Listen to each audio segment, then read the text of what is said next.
You welcome to another episode of Black Guy Does Physics, where 1 week before your physics exam, what do? Critique Met Gala pictures. Let's go. Remember, if you have any questions, issues, or whatnot with physics or math, you want to ask something, you could always ask. I'll see if I could get it done. While you're leaving a comment or something, hit that button. I think it's the subscribe button. Hit that button. Subscribe so you could get some new content when I drop it. And like and share and do all that good stuff. All right, let's get it cracking. Today we're going to look at an AP Physics 1. Why? Because we have a Physics 1 exam like a week away. So let's knock out a 7-point question. So on your AP Physics 1 thing, you have 5 FRQ questions. 3 of them are 7-point base. 2 of them are 12-point base and are like 25 minutes. Now the 7-point base, the way that these exams are situated, there's a lot of conceptual things in there, and the kids sometimes get a little bit confused by the wording of it. The wording of these things are kind of weird. Even for me, I'm reading it, I'm like, yo, what the hell are they asking, man? So as I'm going through these Physics 1 things, just make sure that I'm going to show you how to look and get the right information, the nits and bits of information from it, so you don't get confused too much. So this one is 2021, and number 5, as you could see here. All right. First thing, as usual, for any question that you have, you want to look at the diagram if one is provided. Usually one is provided, and you want to infer from that diagram what type of problem this is. So anytime you see a pulley problem, there's forces automatically pop up. So you should have forces in your head, and we all know that that's F net is equals to MA. And you should have torque in your head, and torque is equals to I alpha, which is equals to R times F, R perpendicular F. Whenever you have a pulley, right, for pulley, this F is always the tension. So you're going to see that I is equals to alpha, which is equals R times the tension. The reason why it's a tension is because the tension is always, the string is always tangential to the pulley itself, which means that it's always a perpendicular distance away from the axis of rotation. It's always that. So if you don't remember anything, just remember that it's just the radius times the tension in it. The I would be there if the pulley isn't massless. If the pulley has a mass itself, then you have to use the I alpha thingy or whatnot, because then you have to take it into account what is happening there. And the relationship between the accelerations is that A is equals to R alpha, okay? So automatically you know that you're going to have to draw a force diagram or whatnot, so have that in your head. So we read, 2 pulleys with different radii are attached to each other so that they rotate together about a horizontal axis through the common center. There's a negligible friction on the axis. What that means is that there's no frictional torque, so there's nothing opposing the rotation of this thing. Object 1 hangs from a light string wrapped around the larger pulley, while object 2 hangs from the light string wrapped around the smaller pulley as shown. M0 is mass of object 1, 1.5 m is object 2. The radius, we see the radius of that. At time is equal to 0, the pulley is released from rest and the objects begin to accelerate. Derive an expression for the magnitude of the net torque. So there we go, net torque. So if they're talking about torque, then that means this is what we're going to be going with. Oh, I should have put net here, my bad. Exerted on the object's pulley system about the axle after the pulleys are released. Express your answers in terms of M0, R0, and physical constant. So a lot of kids always say, oh, I could do, I should worry about this. What I would say to you is that you just figure out what the equation is first and then worry about that stuff later. So we see that the torque net is equals to I alpha, which is also equals to R times the tension. So if you're looking at this, you don't have I or you don't have alpha. Therefore, you can't be using this one. It must be RT.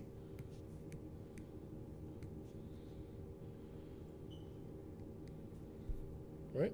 So it has to be, so you'd have to draw your force diagrams because you have to know how the tension is operated. So here, this is M2G.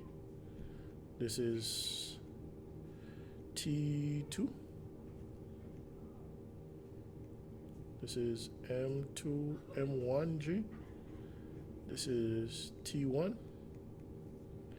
And you could see that this also would be T1.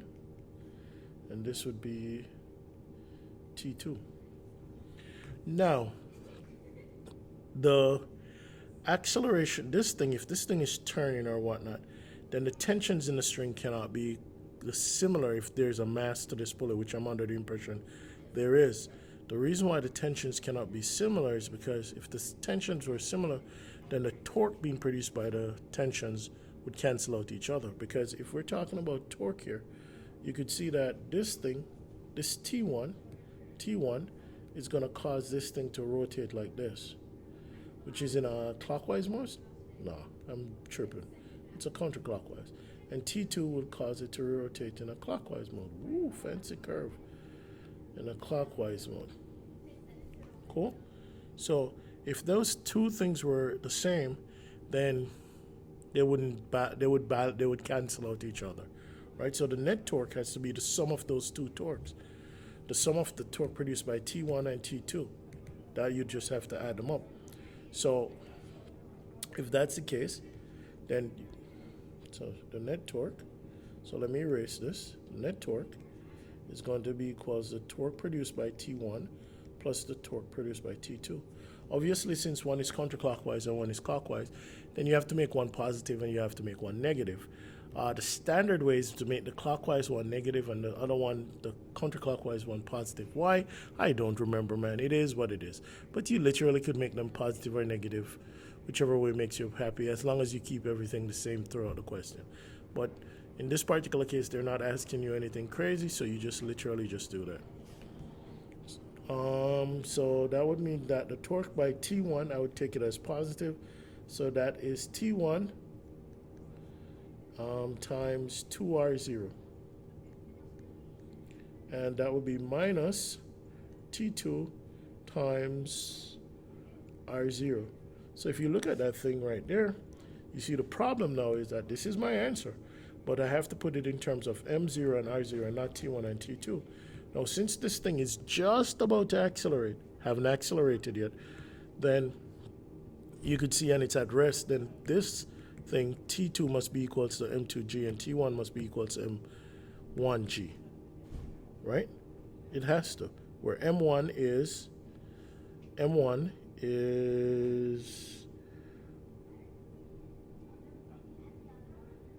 what? M0, and M2 is 1.5 M0. So I'm running out of space. Why do they make such small space? So T1 would be M1G,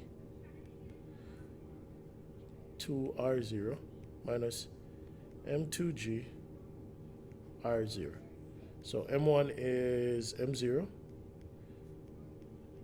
and M2 is 1.5 M0, and I will give you 0.5 M0G R0. So that's what you have. It's 0.5. That means that the net torque is in the counterclockwise way. It will be turning counterclockwise. So it's object one would accelerate downwards after the pulley is released. That's exactly why it will go down counterclockwise. The reason why is because you could see that this thing is positive. So that means that the net torque is in this direction. So because it's positive, that's what you'd write there. B, at a later time, T is equal to TC. The string of the object is cut while objects are still moving and the pulley is still rotating. Okay, immediately after the string is cut, how do the directions of the angular velocity and angular acceleration of the pulley compare to each other? Do they stay in the same direction or do they go in opposite direction? Briefly explain. Crap. So, I don't even know what they're talking about, man. Object 1 is cut. So, if I probably should have copied this. How do I copy this, John? Let me erase this and then copy it. Yeah, I could do that. Sorry, I probably should have copied that from.